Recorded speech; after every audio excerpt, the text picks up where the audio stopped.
So in the previous videos, we have seen how an app looks like and what are the options we have in the app.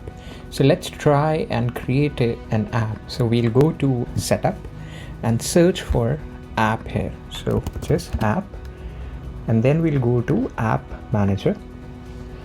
Here you would see all the existing apps which are there in your Salesforce instance, and we can create a new app here.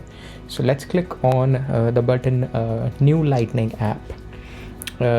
Connected app is a different topic altogether, and we'll discuss it in another video, but let's click on the new lightning app button. Once we do that, you would see a pop-up coming like this, where you can give your app a name.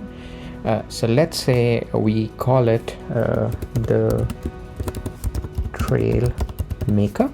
So that's my app name. The moment I'll click tab or move to the next field, the developer name would automatically be added. This name is the name which you would see on the screen, and this name is basically called as the API name. API is the short form for application process interface. This is primarily used in the backend code, or when you may write the code in future, you might need to use this. So by default, there could be no spaces within this, and Salesforce automatically replaces the spaces with an underscore. A lot of developers like to use this way of giving an API name, but you can keep it as default as well. There's no harm in doing that, or you can change it to that. Depends upon what trend your project is using. Just do that. Description is an optional field, but as a best practice, you should always fill up the description.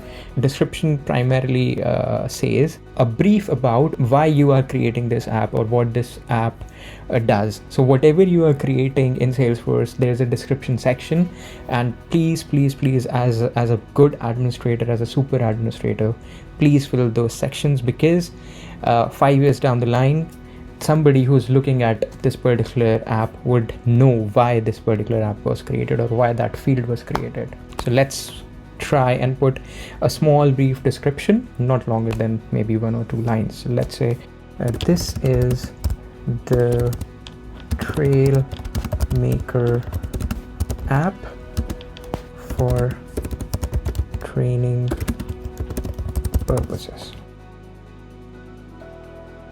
So that's one liner which I have given. I can also choose the color for my app. I would just try and change this color to something very different, so we can see the difference between this and the other app. So I've changed it to this.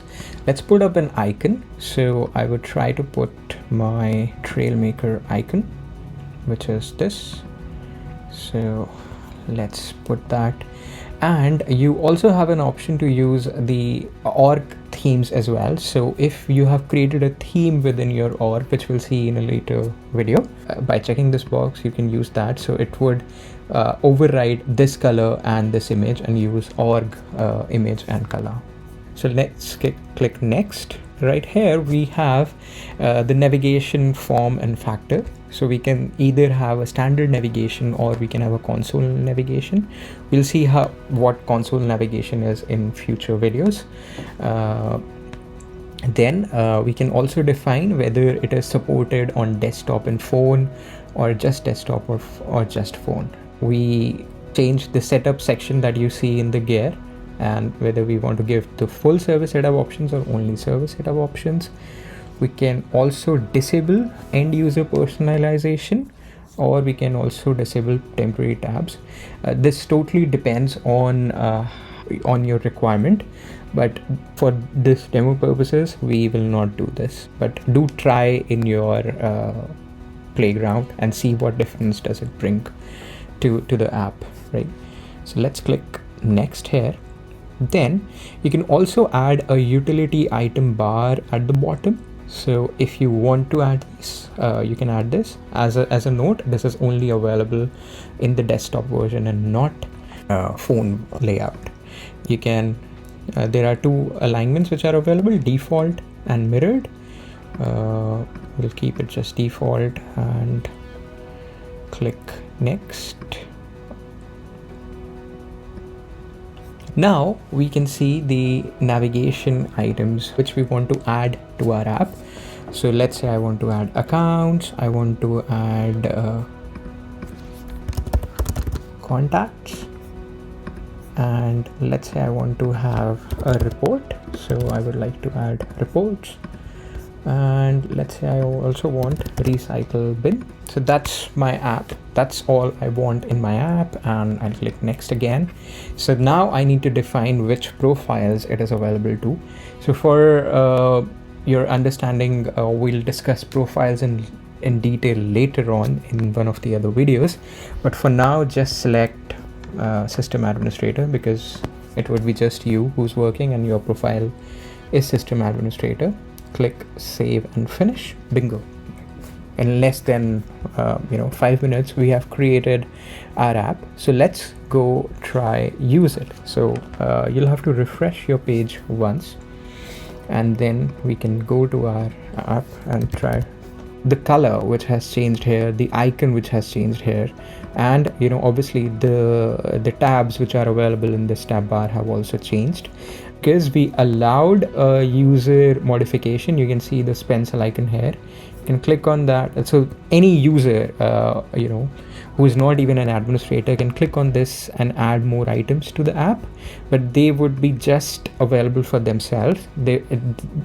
If they add any more fields here, they won't be changed for the whole org. It would be changed just for them. So let's say if I do this something, they can also change the order and add more, and so it would again be changed. Just to show you again how the theme and color changes. So you can see the color here is blue, and in our app, because we selected a family of red, so this is how it looks like, and this is our icon.